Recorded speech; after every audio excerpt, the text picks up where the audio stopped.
Hi, I'm Hiro. I'm moderator of this session. Let me introduce my first presenter, Ms. Achsah Steffi John from Madras Crocodile Bank Trust. And her presentation title is Education Tales from Reptile Conservation. So, please welcome Steffi.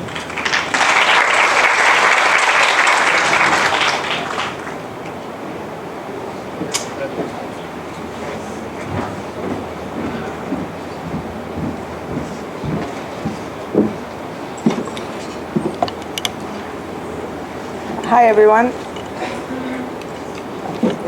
Hi everyone. Thank you so much for the introduction, because I wish my mom was here right now, because for all the times that I took her to the principal's office, today was a great day that he introduced me. And for all the time that I annoyed my teachers from school to college, karma hit me hard, and now I'm an education officer at Madras Crocodile Bank, right? So here we're going to talk about the reptile conservation and how education plays a major role here. And to go on, so very short introduction about our zoo. It's in the southern part of India, a place called Chennai. We have about 8 acres, a place where the zoo is located. And we have 45 species of reptiles, and the place is exclusively for reptiles only. So a lot of crocodiles, snakes, turtles, tortoise, and lizards, right? And we also have 6 critically endangered species that we have, that's all in the picture. And we have the Siamese crocodile as well, which is critically endangered in Thailand, and we do successful breeding. This park was started by Ram Whitaker and Zai Whitaker in the 1976, right? So we have finished our 43rd year and we are running on the 44th. And initially when we started off, we started with 13 crocodiles, right? So guess how many crocodiles we have right now? Any number? 1,000. 1,000. Huh. Any number? 2,000. Actually, we do have 2,000. So 1,800 plus crocodiles and 2,000 individuals, right? So which is huge right now, and we exclusively focus on these reptiles. And this. So why this talk exclusively on reptiles, right? When people see birds, they're like, wow, I've worked with birds before, so there's always an excitement to look at them, how beautiful they are, the way they fly, the colors and all of that, right? And then tiger.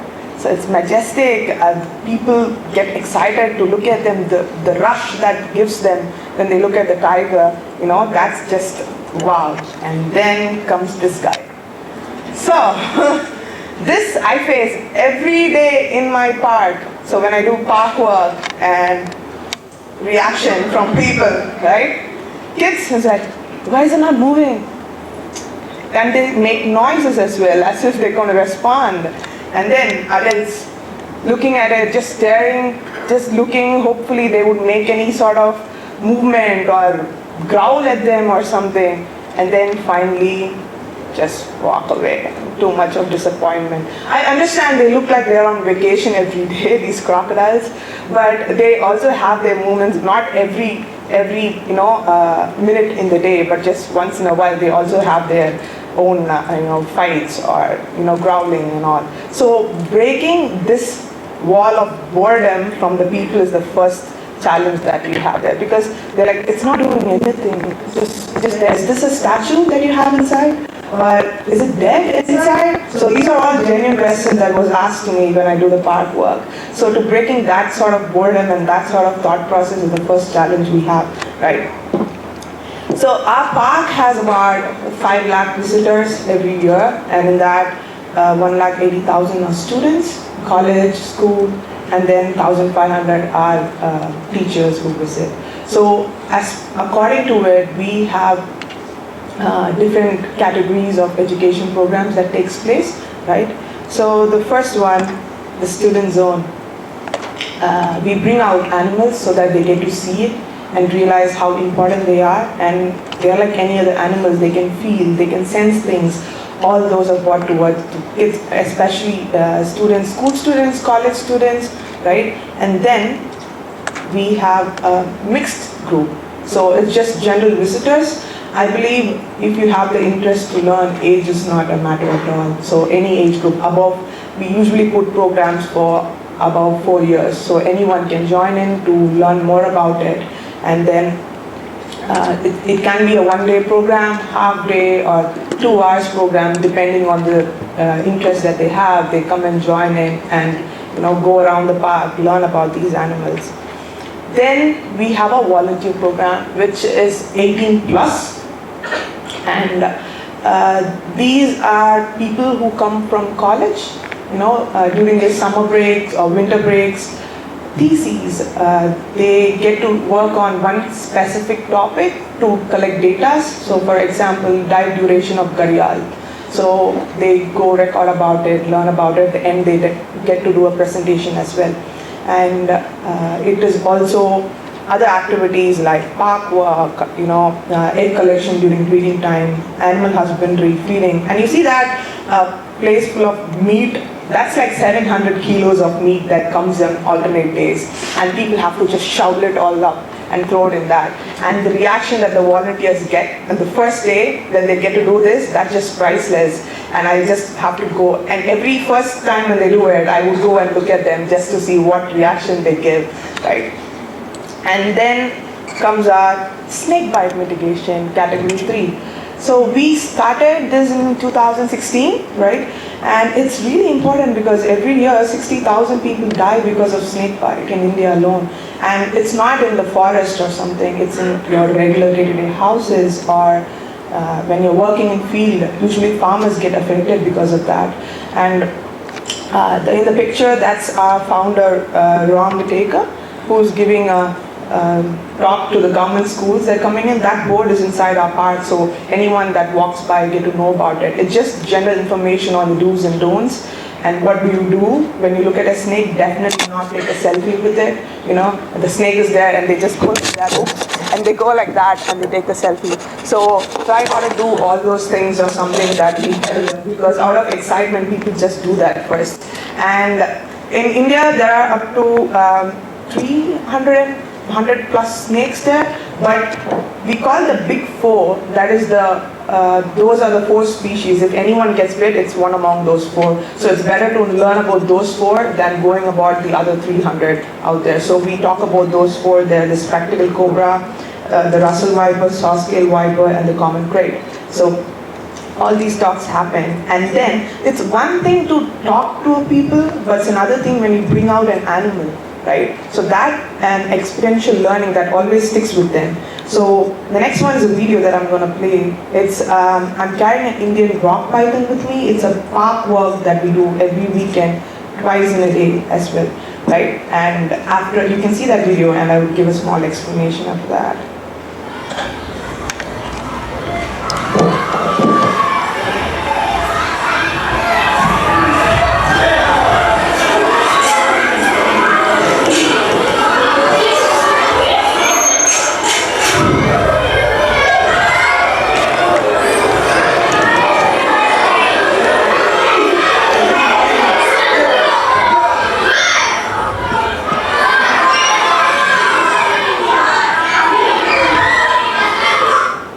So that was a video that we did with school, right?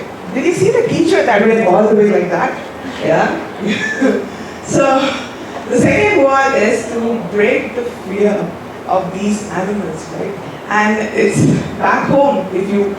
If I say I want you to become a doctor, you become a doctor. If I say you are scared of it, you are scared of it. And that's how it is. So to break that notion, and even when the kids are okay to come close to it, the parents would pull the kids back and they would take them away. So that is just passed on. And there's a lot of stories that they come across. We heard stories like this, we heard stories like that. So few questions would be, do cobras spit out gemstones, like precious stones comes out of their mouth? And I'm like, if that was the case, I would be traveling with the snake all around the globe. So it doesn't give out anything like that. And question number 2 would be, when we get bit by a snake, can you suck out all the venom and just save the people? Well, if you are a vampire, I'm sure you can, but you are not, so you have to go to the doctor to do that. So a lot of simple questions, it seems silly, but this is how it's been passed on. So all these Mythbusters, it's a very interactive section that I have there. I want, it not just for the kids, for the adults as well, because the kids learn from the adults at that point of time. So we do that interactive session. And apart from these are education that's done in our zoo, in captive animals, right? And this, okay.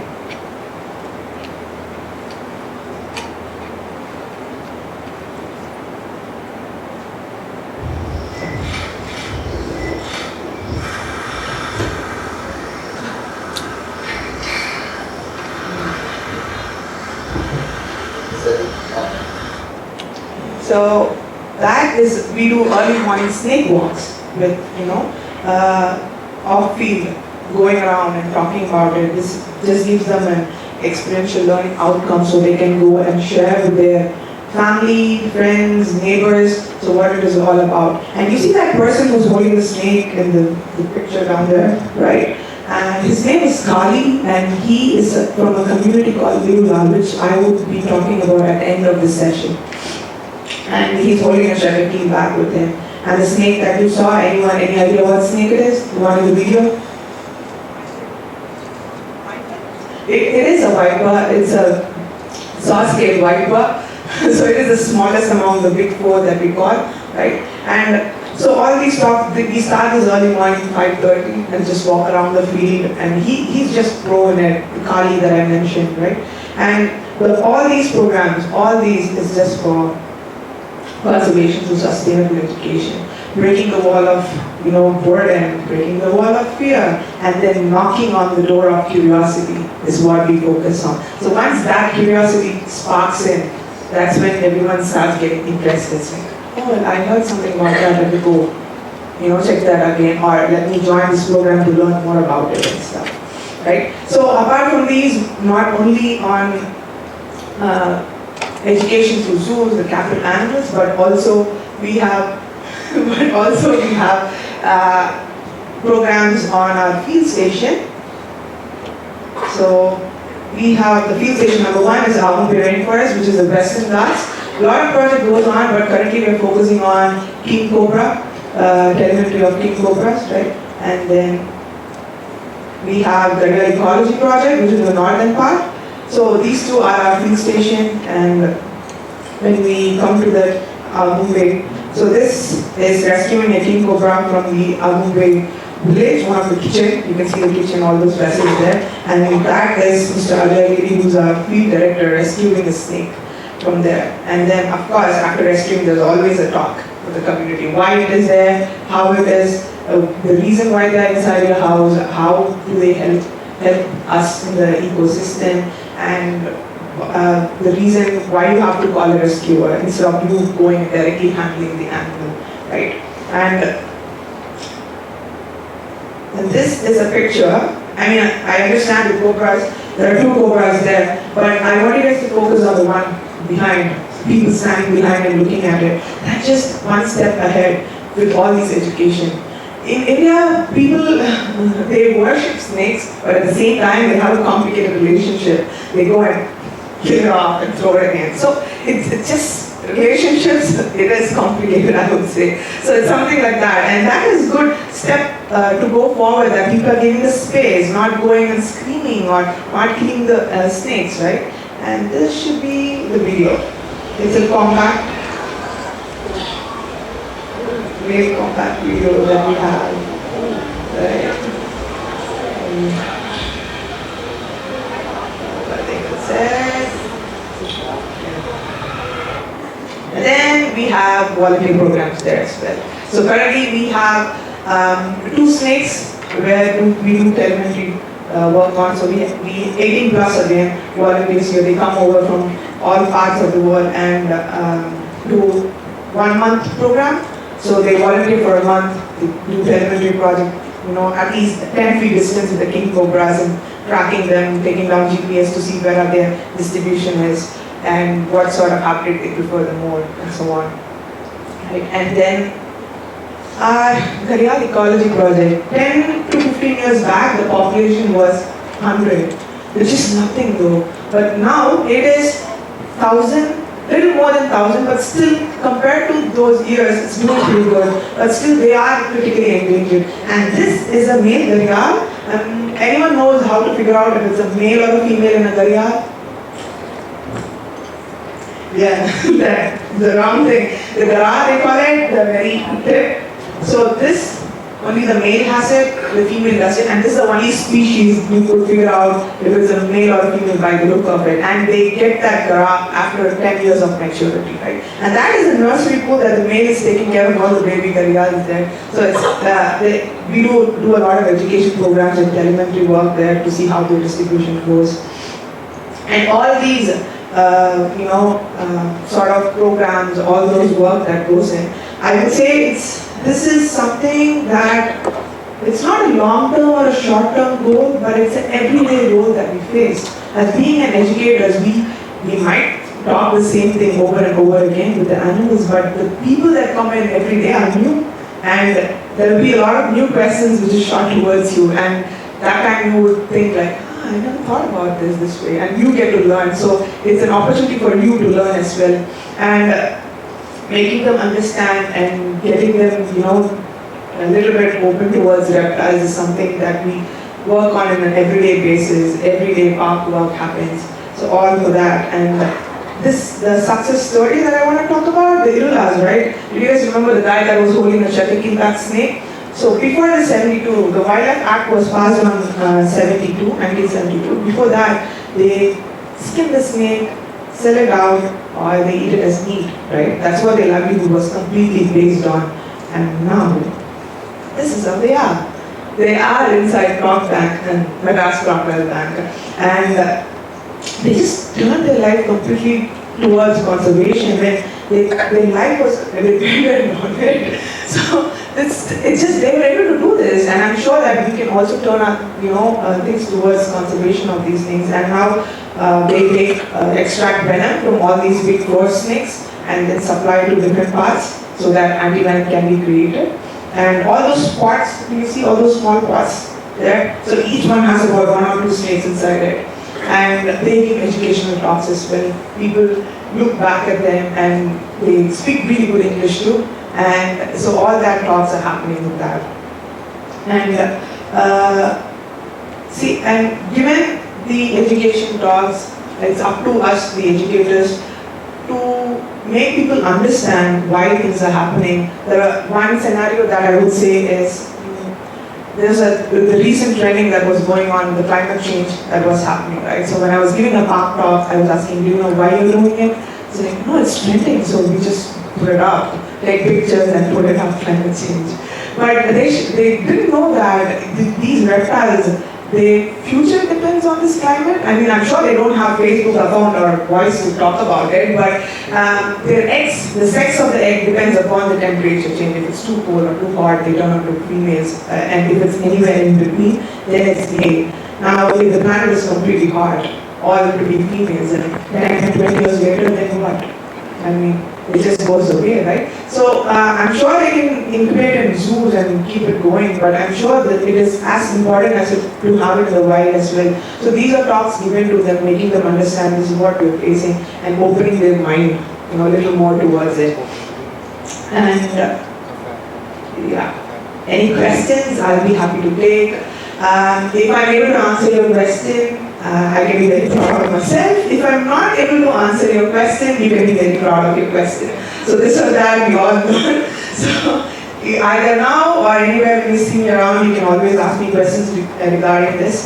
So any questions now, I will be happy to take. Okay. Right. Just going to show the time up now. So and then my acknowledgements, Madras Crop Bank and Oracle, and a lot of good souls in my life who funded this so that I could make this happen. right? And of course, giving me this opportunity today to speak about this. Thank you so much. And yeah, come visit us soon. This is the southern part of India, so please do. Do I have time to show video or no? Can I show video? It's like 3 minutes. Is that, yeah? Okay. Yeah. Okay. So this video is something that we did a campaign for the snake bite. And in India there are 26 languages. And there are 26 official languages, and apart from that there are so many languages. So more than talking, more of a visual representation to kind of help people at any language to understand this is what you're supposed to do. So this is more of like that song, right? Let's go play. Can you just play the video for me, please?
I hope you listened to the video though.